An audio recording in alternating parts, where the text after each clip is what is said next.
Hello everyone, आज हम आपको एक large and mid cap fund का रिव्यू देंगे जिसका नाम है Motilal Oswal large and mid cap fund direct growth plan. आज हम आपको इस फंड की सारी इंफॉर्मेशन डिटेल में देंगे, प्लस वीडियो के लास्ट में ये भी बताएंगे कि हमारे हिसाब से इस फंड को अपने पोर्टफोलियो में रखना चाहिए या नहीं। मैं अजीत सहरावत आपका अपने इस चैनल पे वेलकम करता हूं। इस चैनल पर हम रेगुलर इंश्योरेंस और इन्वेस्टमेंट के रिगार्डिंग इन्फॉर्मेशन शेयर करते हैं। सो अगर आपका कोई क्वेश्चन है आप कमेंट सेक्शन में पूछ सकते हैं, और अगर आपको हमारी वीडियो अच्छी लगे तो वीडियो को लाइक और चैनल को ज़रूर सब्सक्राइब करना, ताकि आपको ऐसे यूजफुल इन्फॉर्मेशन रेगुलर मिलती रहे। और अगर आप स्टॉक मार्केट में इन्वेस्टमेंट करना चाहते हैं तो आप स्टॉक, जो कि एक इंडिया के बहुत बड़े ब्रोकर हैं, उसका लिंक डिस्क्रिप्शन में है, जिस पर क्लिक करके आप अपना अकाउंट एक्टिवेट कर सकते हैं और इन्वेस्टमेंट स्टार्ट कर सकते हैं। इसके अलावा कुछ अदर कंपनीज के लिंक भी डिस्क्रिप्शन में है जो आपको इन्वेस्टमेंट में काफ़ी हेल्प कर सकते हैं।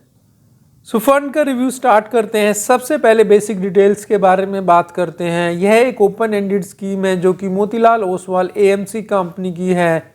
इस फंड की स्टार्ट डेट 17 अक्टूबर 2019 है। AUM इस फंड का 1392 करोड़ है।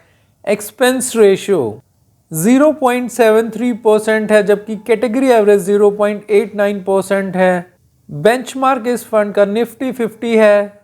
कोई एंट्री लोड इस फंड में नहीं है। एग्जिट लोड 1% है। अगर आप एक साल से पहले पैसे को विड्रॉ करते हैं तो मिनिमम SIP इन्वेस्टमेंट 500 है और मिनिमम लमसम इन्वेस्टमेंट भी 500 रुपीज़ से आप इस फंड में स्टार्ट कर सकते हैं।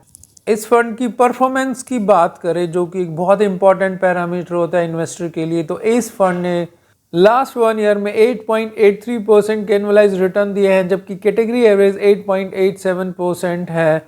लास्ट 3 ईयर्स में 16.98% के एनुअलाइज रिटर्न दिए हैं, जबकि कैटेगरी एवरेज 16.24% है।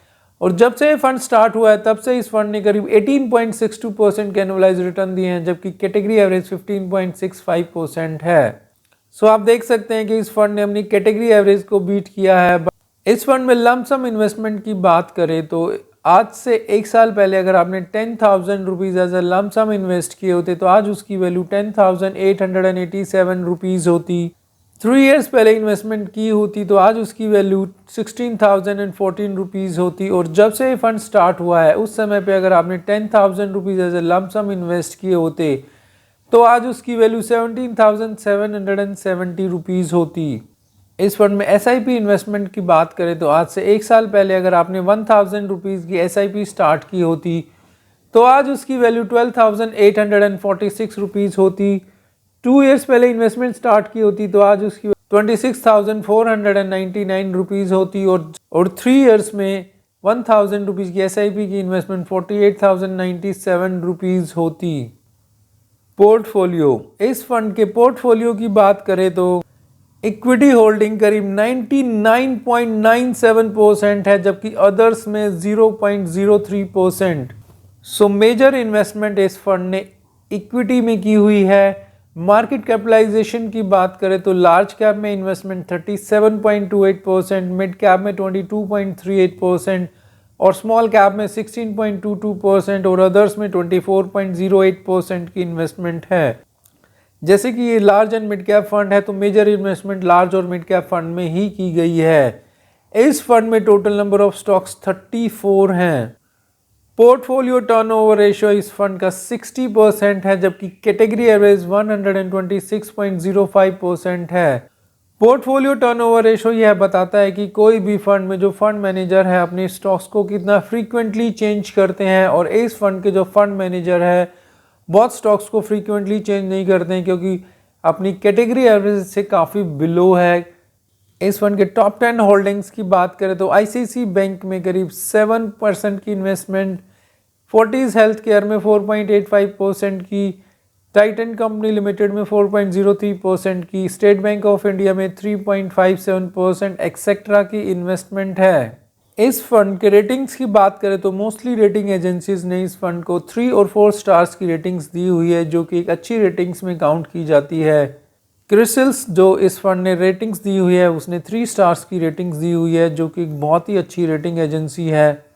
इस फंड के रिस्क रेशियो की बात करें तो इस फंड का स्टैंडर्ड डेविएशन 21.61 है, जबकि कैटेगरी एवरेज 19.79 है।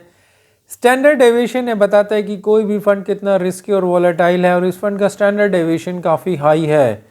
बीटा वैल्यू इस फंड की 0.97 है जबकि कैटेगरी एवरेज 0.88 है। बीटा वैल्यू भी यह बताती है कि कोई भी फंड कितना रिस्की और वॉलेटाइल है और जिस भी फंड की बीटा वैल्यू 1 या उसके आसपास होती है वो काफ़ी रिस्की फंड माना जाता है और ये फंड भी काफ़ी रिस्की है। शार्प रेशो इस फंड का 0.44 है जबकि कैटेगरी एवरेज 0.47 है। शार्प रेशो यह बताता है कि कोई भी फंड रिस्क को एडजस्ट करके कितने अच्छे रिटर्न्स देता है और इस फंड का शार्प रेशो अच्छी पोजीशन पे नहीं है। अल्फा इस फंड का -2.43 है जबकि कैटेगरी एवरेज 0.01 है। अल्फा वैल्यू यह बताती है कि कोई भी फंड रिस्क को एडजस्ट करके अपने इंडेक्स से एक्स्ट्रा कितने रिटर्न देता है और इस फंड की अल्फा वैल्यू भी अच्छी पोजीशन पे नहीं है। सो ये था एक review Motilal Oswal large and mid cap fund का। जैसे कि हमने आपको बिगनिंग में बताया था कि वीडियो के लास्ट में बताएंगे कि हमारे हिसाब से आपको अपने इस फंड को पोर्टफोलियो में रखना चाहिए या नहीं।